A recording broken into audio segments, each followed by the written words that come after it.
You're listening to the Mile High Vineyard podcast. For more information about the Mile High Vineyard, go to milehighvineyard.org.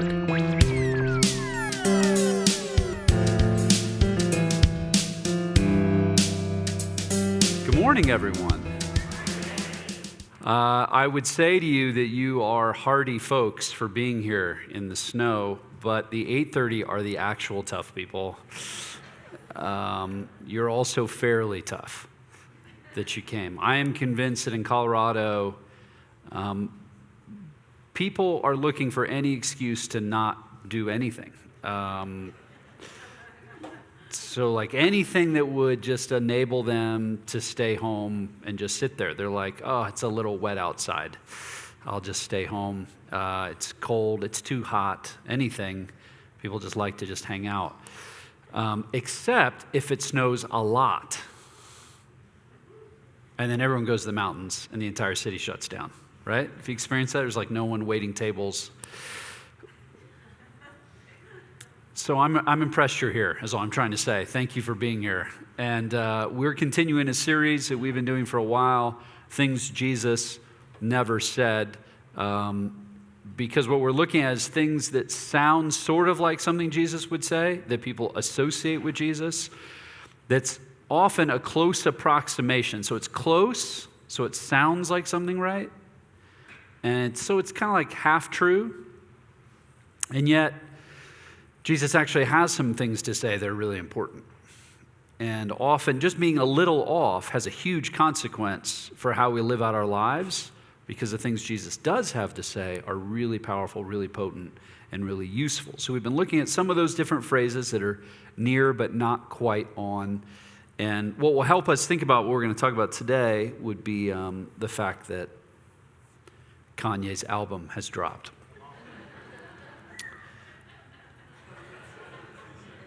How many of you own currently Kanye's new album, have listened to it?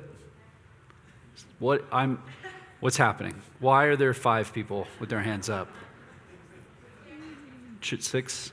Can we try one more time? Maybe you just were too lazy to raise your hand. How many of you own currently Kanye's album and listen to it? Okay, it's only 2 more people. I've done a bad job discipling you. I want to start there because if you have no idea what I'm talking about, you've been living in a hole. Let me catch you up. Number 1 trending hashtag on Twitter for the last few days is Jesus is Lord or Jesus is King.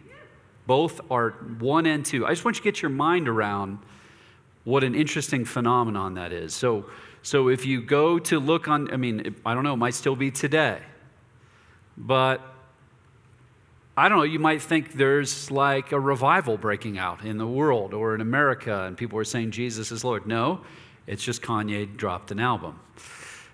And if you've, again, been in a hole, here's what you should know or hear is Kanye West, if you don't know who that is, I'm not catching you up on that, has been super clear that he's experienced some kind of conversion in his life with Jesus. It's not ambiguous. He's saying, I've had a radical transformation in my life. I've met Jesus Christ. And he's taking some of that influence, and he's been throwing these pop-up concerts all over the place. I was just in Chicago. I heard about one he did there.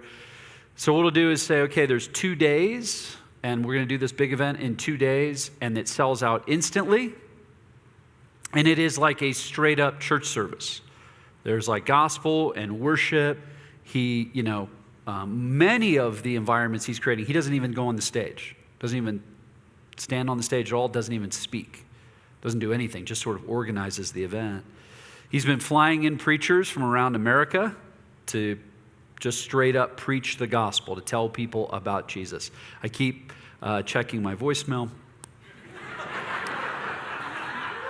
I'm sure there's some kind of glitch. I'm checking with the cell company. It's some.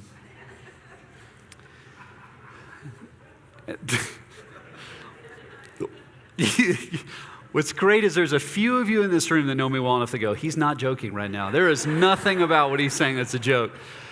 And this is happening. And this has been happening for a while in many different cities. And then, of course, this album drops, which is effectively a gospel album. I mean, he's talking about Jesus. He's talking about faith in Jesus. I mean, front to back, every single song, the entire album. Now, what's more interesting, or maybe equally as interesting, is the phenomenon that I can see in the room right now is being exhibited all across the interwebs, which is there's a lot of conflicting reaction. There's people that are immediately coming forward saying, hold on a minute. Hold on. You guys remember who Kanye is, right? Like, this is the dude that walked on the stage, tried to take somebody else's award. This is the guy who has said, and has continually said, that he struggles with different kinds of mental conditions. This is a guy who has represented about every single kind of stripe of the political spectrum with great fervency, from the far right to the far left, in like every direction. Hold on a minute. This is a PR stunt. And you see the exact opposite. You see people saying, we have to embrace anyone who claims the name of Jesus. This guy's claiming the name of Jesus. Like, we should love this guy. And Saul becomes Paul, for goodness sake. And, you hear all these different things, right? And you hear both things happening at the same exact time. And it's like, super intense, it's super aggressive. I find the people more on the sort of like, let's be cautious side. If you really poke in a little bit, what's really happening is they're like, hey man, this is the guy that did Jesus Walks, and then he was like insane. We already got burned once. I'm not getting burned again. Like, this guy's tricking me. I'm not getting tricked by Kanye West. So, you have both things at the same time. And I'd like to suggest that you have both of those things at the same time in about every arena we have right now. Politically, in Hollywood, anywhere in music. If someone uses the Bible in any way, people come flying out of every camp you can imagine, condemning the way that the scriptures are being used, or embracing the way that the scriptures are being used. If anyone claims faith in Jesus Christ, people come flying out of the woodwork in every direction. How dare they do that? How dare they say that they follow Jesus when they da-da-da, or they don't da-da-da? And other people saying, oh my goodness, isn't this incredible? This person loves and follows Jesus. From the far right to the far left to everything in between. And frankly, just even watching my friends who are pastors, like everybody's schizophrenic, nobody knows what to do. And I don't think that's just a condition of pastors. I don't think that's just a condition of what we experience in Hollywood or in the music industry or whatever. I think this is a condition of how we feel as we have a life with God in general, and as we try to make sense of two realities. Being that we believe in a reality of grace, that we should be loving and embracing and caring, that we should affirm and love and serve and move toward that which we're confused by or disagree with, and the reality of truth. That there is a right and wrong. There is an up and down. There are things that we think are evil or that are good. And that both things are in front of us. And those who find themselves to be observers or would fancy themselves a little more thoughtful about these things tend to take one step back and say, well, hold on. Here's what we need to do. And here's our phrase today of things Jesus never said. We need to balance grace and truth. In everything we encounter, we have to balance grace and truth. Now, let me be really clear. This is something Jesus never said. But it sounds like something he might say. It sounds like a way you might derive a thought from looking at the life and the teaching of Jesus. And I'd like to suggest to you that the idea of balancing grace and truth is a close approximation to something that demonstrates Jesus, but frankly doesn't hit the nail on the head, and it creates all kinds of problems in the way we understand who we are and the life that we have in God, and specifically how we engage the watching world. That he didn't say this. So what did he say, and how is that represented? Well, we read the passage just a moment ago. Let me read it to you again as John is describing who Jesus is and what it meant that Jesus came into the world. The Word, being Jesus, became flesh and made his dwelling among us. We have seen his glory, the glory of the one and only Son, who came from the Father, and here it is, full of grace and truth.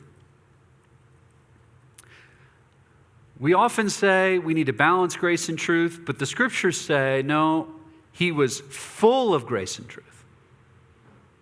What people tend to think is that balance is somehow as though there's two poles. There's grace and there's truth, and we have to sort of hit the muddy middle somehow. You know, we need to have sort of 50% grace and 50% truth, but that's not what the Scriptures say. The Scriptures say he was 100% grace and he's 100% truth. And a better way of understanding what the Scriptures are teaching, and by the way, the Scriptures teach this way a lot, in a lot of different arenas, is not an advocation for balance, but I think a better, a more useful word would be that the Scriptures advocate for attention. Tension means that we need all of both, not half of each. And this would be better illustrated as though there's two poles. Imagine two poles. Let's say this one's grace and this one's truth. And we're trying to stretch a rubber band across both poles. And so maybe the place that we start is in the place of grace. And we're stretching across to try to put the rubber band over the pole of truth. And just as we get to the pole of truth and we get the rubber band just over the edge of the pole, it slips off the other one. And we grab the rubber band and we pull all the way back and we just barely get over the pole and it slips off the other one. And this is what's being illustrated, is that we're to bring all of both. People don't like the word tension. Balance sounds just so much like more relaxing. You know, we talk about tension, we talk about like tension in our neck. You know, I'm like watching the room and people are, your backs, your neck, you feel tension. We don't like the framework of tension, but that is exactly what's being advocated to us because, it might just even be worth a moment of reflection. Like, do you have a tendency toward being more someone that would just be all about grace? Or maybe a tendency toward being more all about truth? And what does it mean to bring tension to those things? And how do we see that in the person of Jesus? And how does then our life with Jesus enable us to become more like him? To be people that are full of grace and full of truth. Now, in order to do this, we probably have to define our terms in relationship to what one thing is in relationship to another. So there are people that we probably know, and if you don't know anyone like this, it's probably you, which is people that are full of grace without truth. We love grace people. Don't you like grace people? I mean, like people that they're just pleasant to be around. They don't ruffle feathers. They cut us a lot of slack. I mean, don't you need grace? Don't you need grace? Well, let's ask it differently. Aren't you messed up? The answer is yes. If you didn't know the answer, I'm not sure. I think I'm doing pretty good. No, you're messed up. And so, we need grace. We need people that cut us slack, that are nice to us. They accept us for who we are. They don't make demands. They're always welcoming. But here's the thing. Without truth, grace isn't really grace. See, grace people are pleasant to be around, but if we're really honest, we're not really sure if they really like us or if they just want to be liked by us. Like when people have nothing to say that challenges or presents a different option, they just acclimate to whatever it is that you're thinking, whatever it is that you want, whatever it is that you care about. When they just behave in that way continually, it's fair for us to begin to wonder, do they really like me? Or do they really just want me to like them? Grace people can be cowardly. They lack the courage to present a warning. To look at someone and say, this is what I need and you're not providing that. This is what you're doing that I don't appreciate. Ultimately, grace people in the heart of seeking deep relationship end up undermining the very relationship they're trying to build. Because there's no center. It's like I like eating cotton candy just as much as anybody. Do you like cotton candy? Or syrup? I like syrup. There's this perfect medium. Like if you have too much syrup, it ruins all the things. But you just need the right amount, and it needs to be the maximal syrup, right? For your pancakes, your French toast. Like syrup is great. Cotton candy's just great. It's so great until it's not. And it just tips into like, oh no, it's only syrup. It's only cotton candy. If you eat nothing but cotton candy, you're not doing well. It will change you. And these people appear as though the folks that we want to be connected to and we love. But listen, it's not loving. It's not caring if someone's about to fall in a hole and you're watching them walk toward a hole. And you say, well, I just love them. And who am I to tell them like where to go or what to do? And especially if it's you that falls in the hole and you break both your legs and you yell up from the hole, well, I didn't even see this hole, and go, I saw it, but I love you, man. Be like, you do not love me. That was stupid. Like I needed you to tell me I was going to fall in a hole. Well, I didn't want to tell you what you can and can't do. I needed you to tell me what I can and can't do. I just hurt myself. And you saw this? You didn't say anything? That's cowardly. That's not loving. That's not caring. There's like a matter of fact of all kinds of things in life, and we need people to tell us the truth. And yet, of course, we know people that are just truth people. Truth people are so easy to admire. They have convictions. They have principles. They believe in right and wrong. They set standards. They speak out against injustice, oppression, evil. They're willing to fight. They're willing to offend. And they'll do it continually.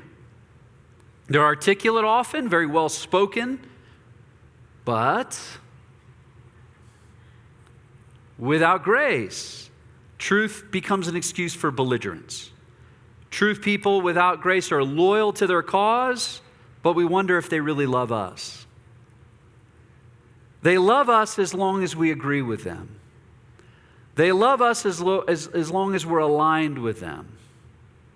And when we're aligned with them, we feel deeply connected to them. And we might even create little bonds and connections where we look out onto the watching world and go, look at how stupid all these people are. And you bond together like, that's right, we're smart, they're dumb. And we might even like convince ourselves that we're like helping them by letting them know how dumb they are. And we just continually do this. This is called social media. From whatever side you're on. Because, we all know that social media is like super helpful to persuade people.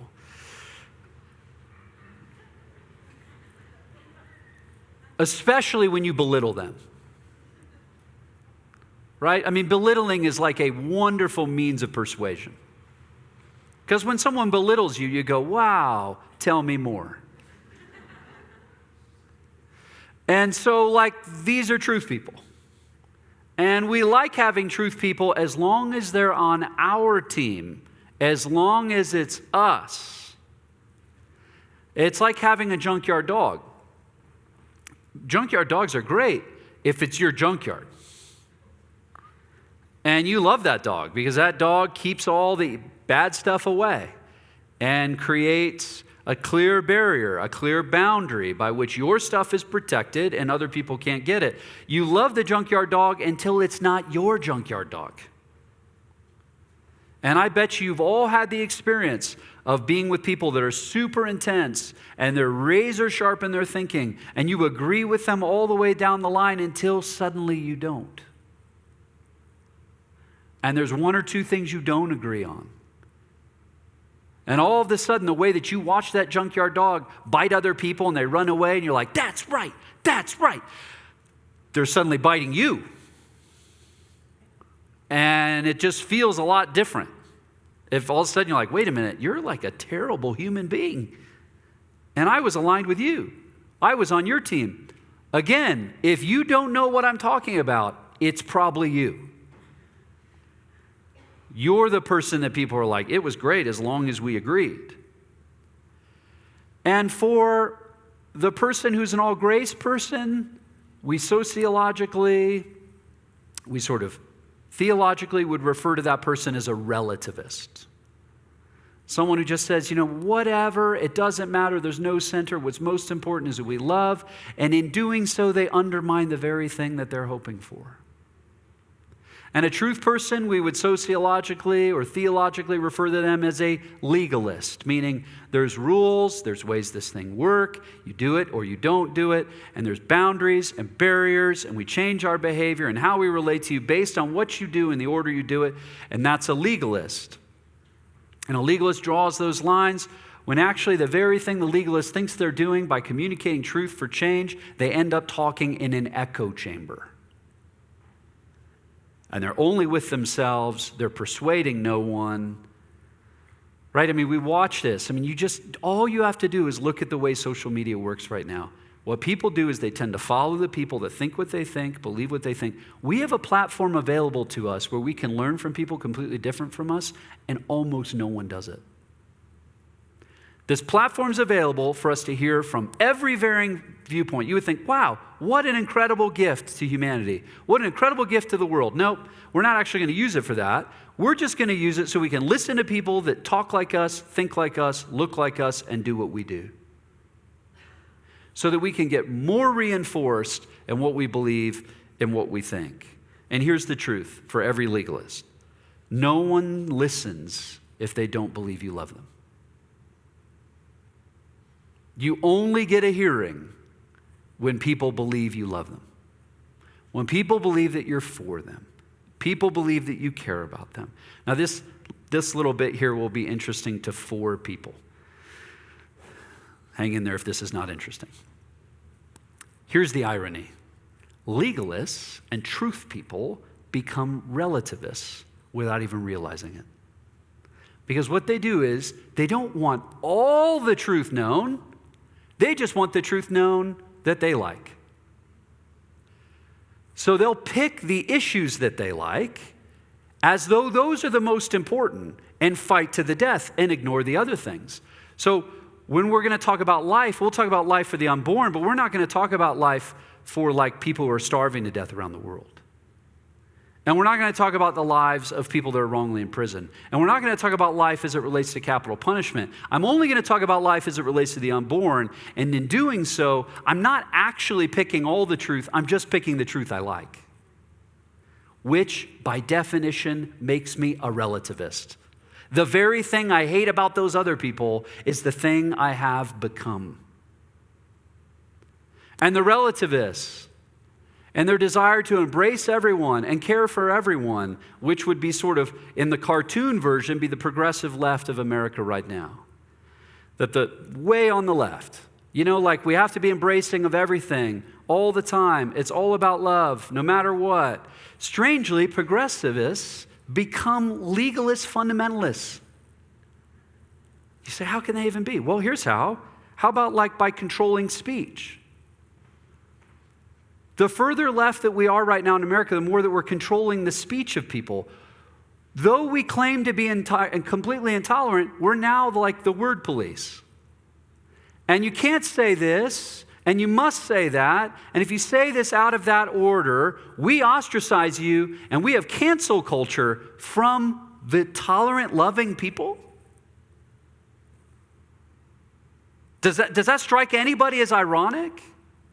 That it's a new fundamentalism? It's a new way of actually creating, not abolishing legalistic thinking, but it's a new legalism. And so the legalists become relativists, and the relativists become legalists, because at its bottom, at its very bottom, the core issue is selfishness. It's picking up different worldviews and ways of thinking because ultimately I'm protecting myself, what I want, what I need, what I think is important.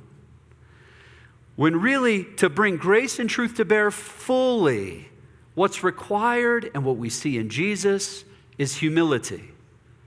Humility enables us to say, I'm a person who's in need of grace. That's an ultimate truth. I need grace.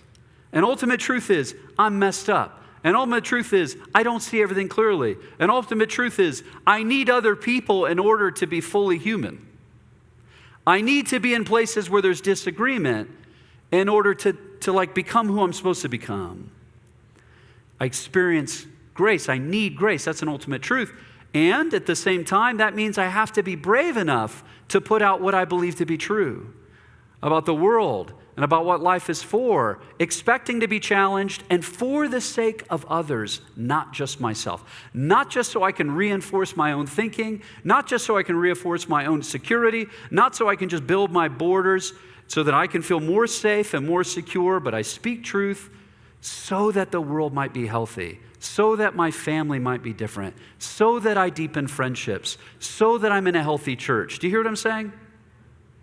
Grace and truth, fully together, fully present, requires ultimately humility. Now, you've probably drawn all these connections right now, so I'm going to bore you to death. But obviously, Jesus was both of these.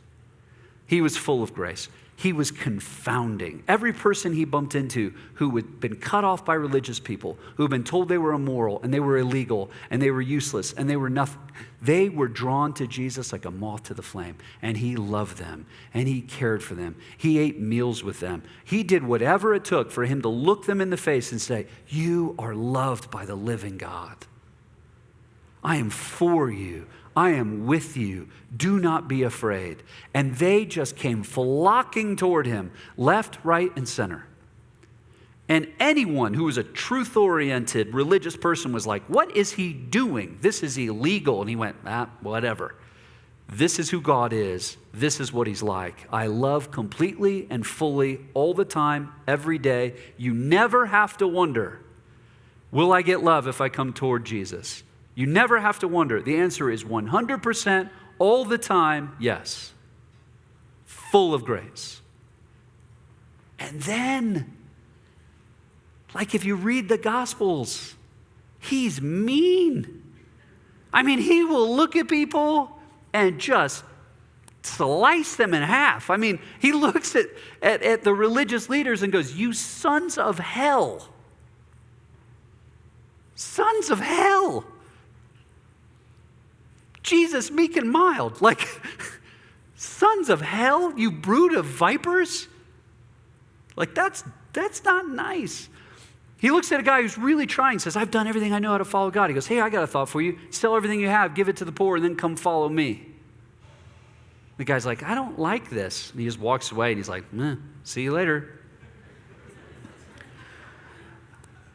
Hey, everybody. Eat my flesh, drink my blood, or you can have nothing to do with me. People are like, I'm not going to bite you. It's so weird. He's like, then see you later. Do you want me to keep going? Jesus talks about hell at least 3 times as much as he talks about heaven. This is a guy that will tell you exactly how you should think about your body sexually. This is a guy that will tell you exactly what you should do with your money. This is a guy that will tell you that you must do certain kinds of things in your relationships, period. In your marriage, with people who offend you. There's no hedging. It's direct, it's clear, it's hard. I mean, anyone who just thinks Jesus is just like walking around, just like, whatever, has not read the Gospels. I mean, the Gospels are cutting. They're sharp. They're clear.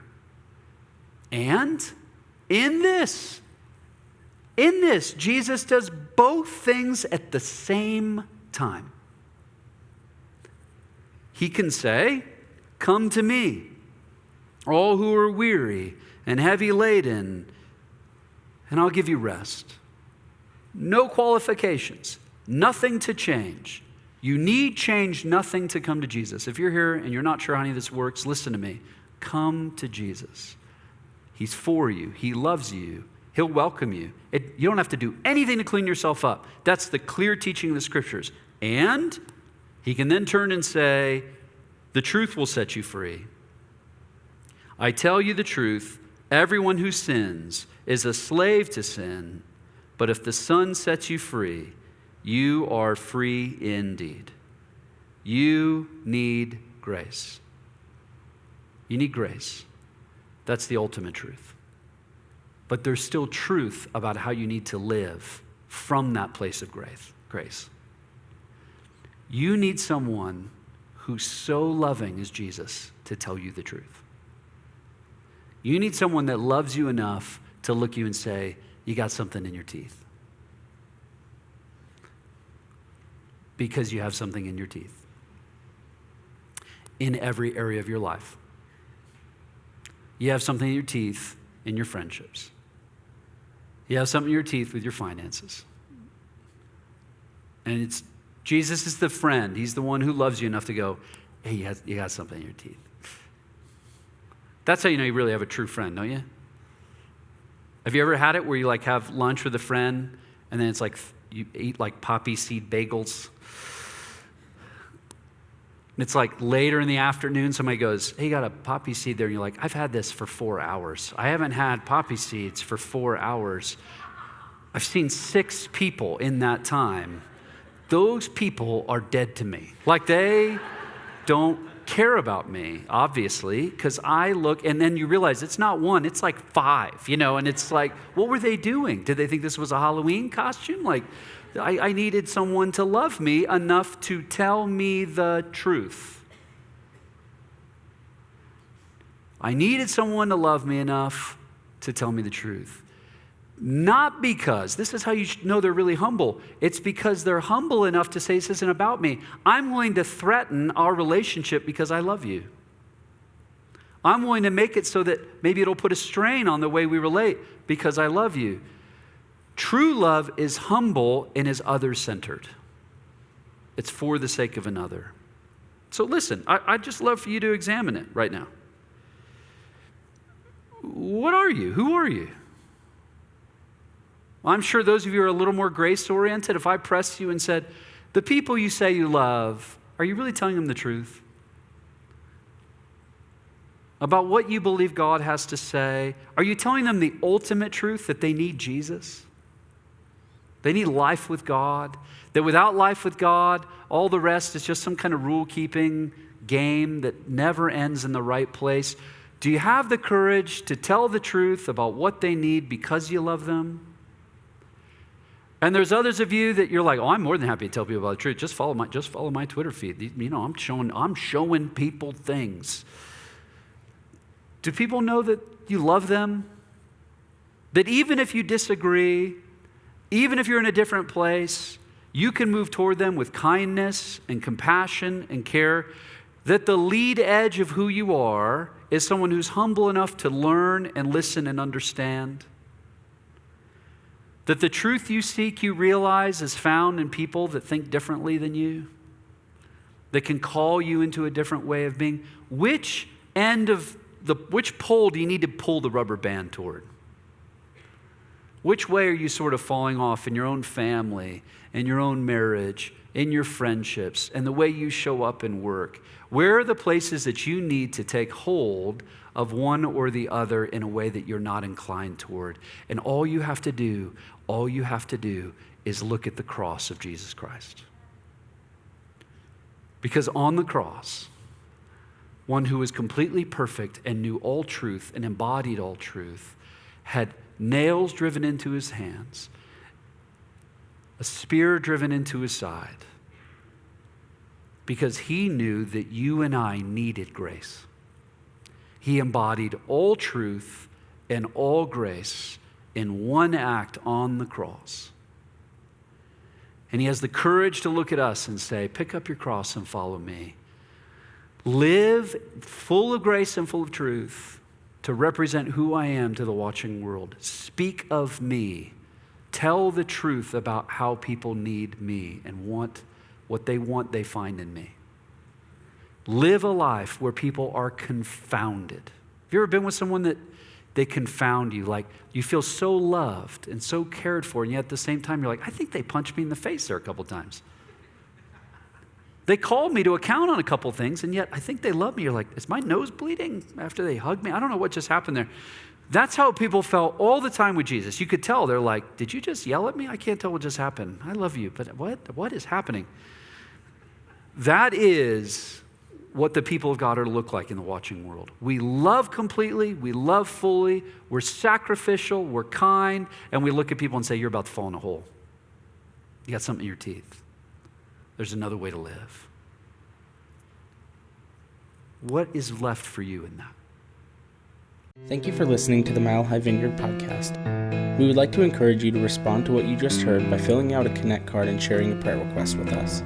As a staff, we pray over those each week and would love a chance to connect and pray for you. To do that, please go to milehighvineyard.org/connect. You can also respond by being generous, as God has been generous to you. You can do that by giving online at milehighvineyard.org/give. We hope to hear from you soon. Thanks again for listening.